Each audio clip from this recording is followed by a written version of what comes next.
दिल्ली में भारतीय जनता पार्टी की सरकार बनने के बाद केंद्र की आयुष्मान योजना दिल्ली में भी लागू हो गई है। हमारे साथ कृष्णानगर विधानसभा के विधायक डॉक्टर अनिल गोयल मौजूद हैं। इनसे बात करते हैं और जानते हैं कि किस तरीके से इस योजना का लाभ उठाया जा सकता है, कौन कौन लोग इस योजना का लाभ उठा सकते हैं।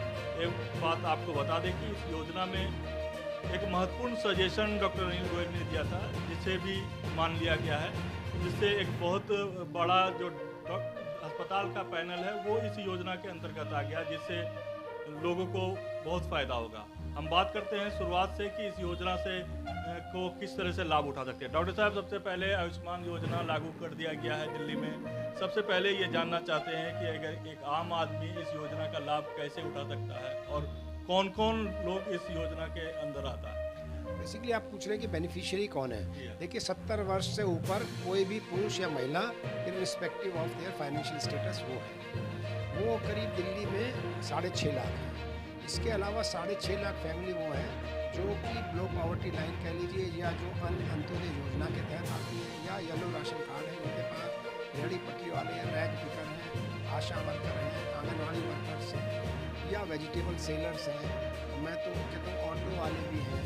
तो वो सारी दिल्ली सरकार जो गरीब लोग इसमें एंटाइटल्ड हुए इस योजना के 10 लाख के हेल्थ इंश्योरेंस के, उसकी लिस्ट बन रही है। मुझे लगता है 25 अप्रैल को जो माननीय मुख्यमंत्री जी ने अभी पिछली मीटिंग में कहा, 25 अप्रैल को ये इसका दिल्ली के आयुष्मान कार्ड लॉन्च होने वाले हैं और ये इसकी इम्प्लीमेंटेशन की स्थिति में आ जाएगी।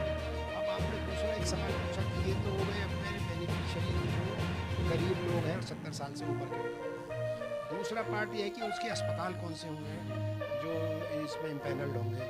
तो एक तो करीब पहले ही नेशनल हेल्थ एजेंसी के 46 अस्पताल दिल्ली में ऑलरेडी इस स्कीम के तहत, जो सरकारी अस्पताल है, वो सब प्राइवेट सरकारी दोनों हो सकते हैं, सरकारी की नहीं बात है। इसमें एक अच्छी बात है कि आयुष्मान स्कीम के तहत सरकारी प्राइवेट दोनों तरह के अस्पताल हो सकते हैं, पहली बात। दूसरा, जैसे अभी आपने कहा, अभी हम लोग MLAs की मीटिंग, PM की मीटिंग माननीय मुख्यमंत्री जी ने रखी इस आयुष्मान के संबंध में डिटेल बताने।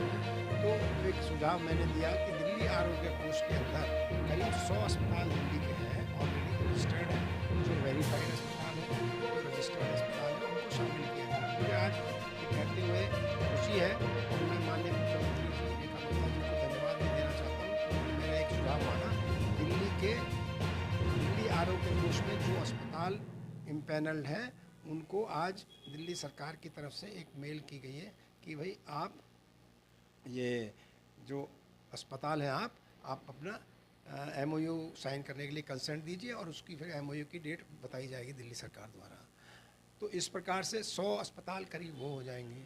तो करीब शुरुआत में ही 150 हो जाएंगे, उसके बाद और जो अस्पताल ऐड होते रहेंगे, सरकारी अस्पताल हैं ही हैं।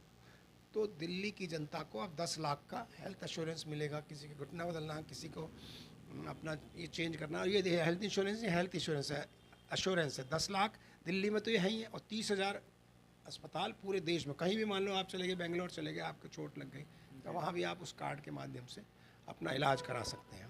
लेकिन आम आदमी पार्टी या विपक्ष का कहना है कि कई राज्यों में ये योजना लागू है, वहाँ सही ढंग से इलाज नहीं हो रहा है, और उनका ये भी कहना है कि जिस तरीके से इतने कम मात्रा में लोगों को इसमें शामिल किया गया है, जो आम पब्लिक है उन तक कोई ये इस योजना का लाभ नहीं पहुंच पाएगा।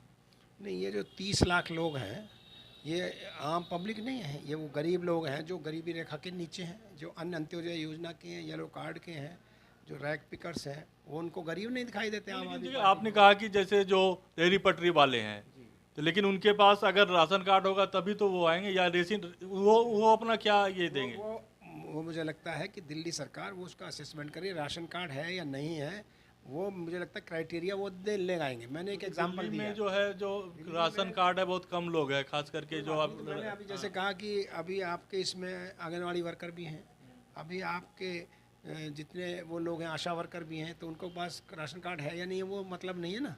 अब जिसको अन्न अंत्योदय योजना का अन्न मिलता है जिनको, वो भी हैं।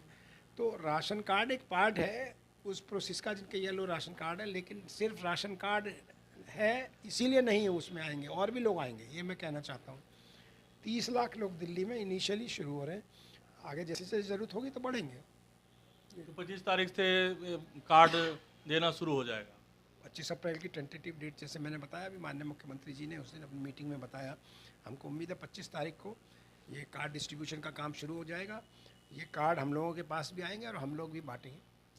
तो ये है डॉक्टर अनिल गोयल। इनका कहना है कि जिस तरीके से ये योजना लागू की गई है, इसका फ़ायदा दिल्ली के उन परिवारों को मिलेगा जो आर्थिक रूप से बहुत कमज़ोर हैं, और प्रधानमंत्री नरेंद्र मोदी की ये योजना अब दिल्ली में भी लागू होगी और दिल्ली के लोगों को भी इसका लाभ मिलेगा। डॉक्टर गोयल का कहना है कि जो विधायक स्तर पर जो है भी इस कार्ड को पहुंचाया जाएगा, विधायक के माध्यम से भी इस कार्ड को बनाया जाएगा। तो कृष्णा नगर के लोगों से जो क्षेत्र में रहते हैं वो डॉक्टर गोयल से संपर्क कर सकते हैं, यहाँ इनके ऑफिस से संपर्क कर सकते हैं अपना कार्ड बनवाने के लिए।